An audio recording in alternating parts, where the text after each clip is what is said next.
Settimana di Ferragosto all'insegna del caldo africano con la colonnina di mercurio, anche a Vicenza, destinata a crescere fino a toccare picchi di 43-45 gradi.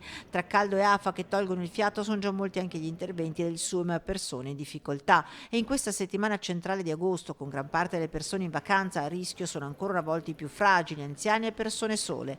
L'amministrazione comunale ha da sempre attivo lo sportello Vicenza Sicura. È aperto tutti i giorni per le persone anziane, per le persone sole che sono prive magari di una rete familiare o prive di amici, persone che hanno bisogno di un consiglio, persone che hanno bisogno di un'indicazione rispetto ai centri di aggregazione sociale per anziani che sono aperti con l'aria condizionata. Si ricorda che in questo caso è necessario essere dotati di certificato verde vaccinale, il Green Pass o tampone molecolare negativo eseguito nelle 48 ore precedenti.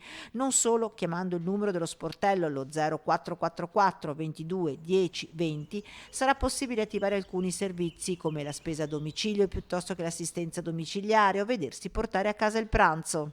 Possiamo mettere a disposizione non solo i nostri servizi sociali, ma anche tutte quelle collaborazioni di vicinato che ci danno l'opportunità di dare una risposta alle esigenze anche con i nostri volontari. Un servizio, quello di Vicenza Sicura, che da giugno ad oggi ha già ricevuto 163 richieste.